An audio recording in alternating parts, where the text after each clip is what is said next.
Tout ceci m'amène à nos revendications, à nos enjeux, comment faire en sorte que le secteur des agences immobilières sociales continue de croître et le fasse de manière saine et efficace. La grosse demande du secteur, c'est, s'il vous plaît, ne nous privez pas des petits logements. On travaille avec un public défavorisé, un public précarisé. Ce public serait ravi d'un studio de 18 mètres carrés à prix accessible pour un logement décent. Notre public est défavorisé, en fait il est discriminé. Il y a vraiment une espèce de chasse gardée pour tout ce qui est situé entre 12 mètres carrés et 26 mètres carrés devrait être uniquement les étudiants. Vous voyez le graphique qui est là, j'ai essayé de faire une distinction claire. Donc tout ce qui est logement neuf, le RRU permet des logements neufs, construction, studio pour personnes seules, 22 mètres carrés. Là, on ne peut pas les gérer. Dans le logement privé, un propriétaire, dans le bâti existant, peut mettre en location à partir de 18 mètres carrés et bénéficie de dérogations s'il fait du logement pour étudiants entre 12 et 18 mètres carrés. L'agence immobilière sociale étudiante peut travailler à partir de 12 mètres carrés et les agences immobilières sociales à partir de 26 mètres carrés. Donc vraiment, voilà, nous, la Fédération des agences immobilières sociales, le secteur des AIS, a besoin de pouvoir travailler avec la manne de logement qui est compris entre 18 et 26 mètres carrés. C'est une discrimination de notre public qui est difficile à comprendre, qui est difficile à admettre. Notre revendication est appuyée par le Conseil consultatif du logement et nous ne sommes pas demandeurs d'une demi-solution qui est en réflexion, qui est de dire ok, peut-être que tout ce qui est entre 18 et 26 mètres carrés pourrait convenir aux AIS pour le transit. Non, on ne veut pas d'une solution fourre-tout, on veut d'une solution structurelle, de dire voilà, nous avons également besoin de ces logements, notre public en a besoin.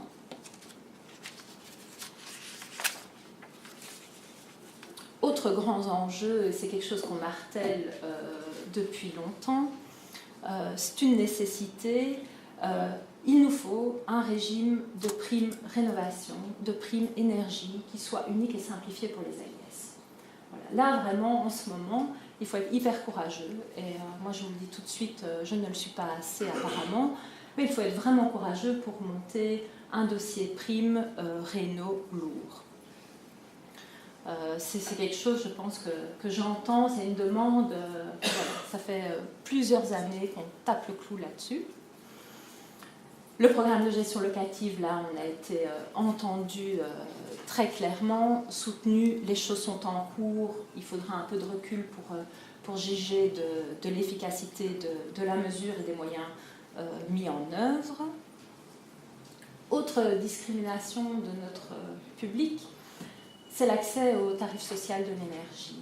Donc quand une agence immobilière sociale prend en gestion un immeuble complet de 4 appartements, une chaudière au gaz en cave, répartition par calorimètre, l'agence immobilière sociale prend le compteur à son nom et ne bénéficie pas du tarif social.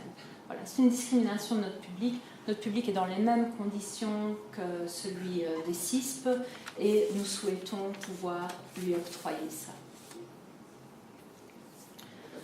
Voilà, je termine par quelques dernières petites réflexions. La difficulté pour le secteur d'augmenter proportionnellement aussi vite que pour les autres gammes de logements l'offre de grands logements. Une réflexion de fond devrait peut-être être menée en partenariat avec le secteur sur cette problématique. À titre personnel, je peux vous témoigner qu'au sein de l'agence immobilière sociale comme chez toi, j'ai 22% des candidats locataires qui sont éligibles pour un grand logement. Et j'ai 8,8% de grands logements. Donc je ne sais pas. Les délais sont de plus en plus longs pour ces familles.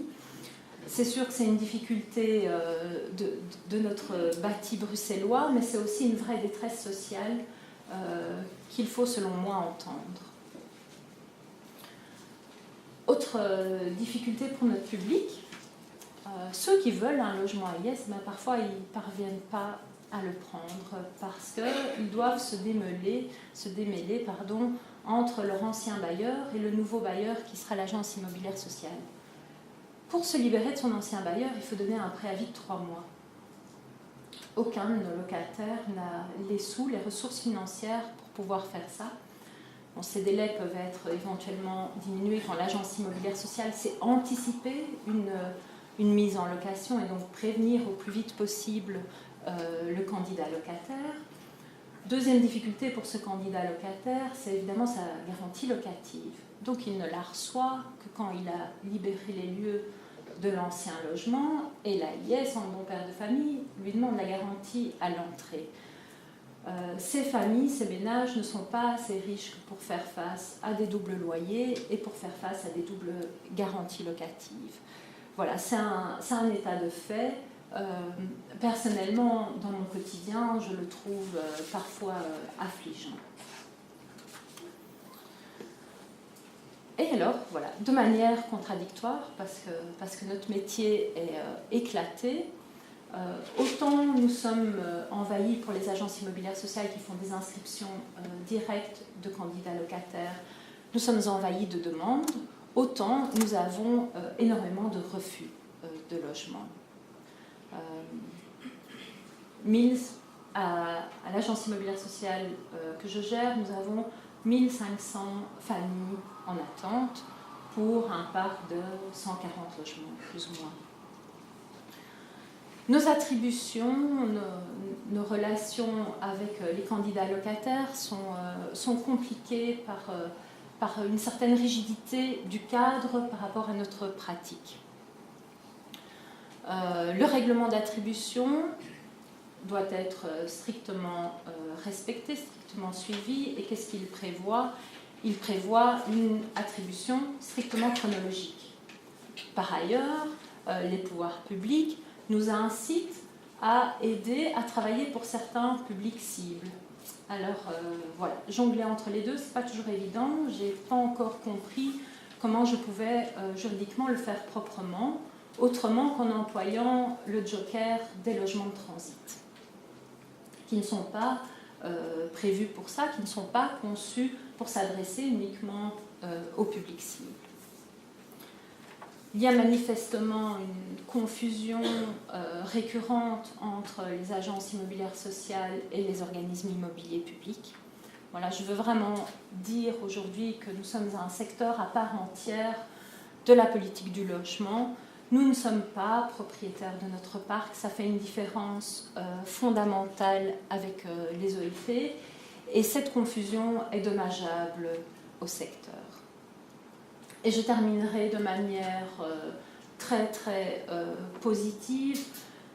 Le système des agences immobilières sociales fait l'unanimité au niveau politique, qu'on soit de gauche ou de droite. Le système des AIS est quelque chose d'équilibré, c'est quelque chose de régulateur. Nous avons été toujours soutenus dans notre progression par les pouvoirs publics, y compris au niveau de nos subsides. Encore tout récemment, notre nouvel arrêté a fluidifié les subsides parallèlement à la croissance des AIS. Donc une agence immobilière sociale peut aujourd'hui sereinement agrandir son parc avec plus de sérénité que par le passé. Et enfin, on a le sentiment, l'espoir qu'avec l'administration, le contrôle qui est fait de nos activités est un contrôle qui va être plus pertinent, qui va rester pointu, mais qui, on l'espère, ne tendra pas vers une bureaucratie lourde et inutile. Voilà, maintenant je vous invite au débat. Nous serons deux pour répondre à l'ensemble de vos questions, si on y parle.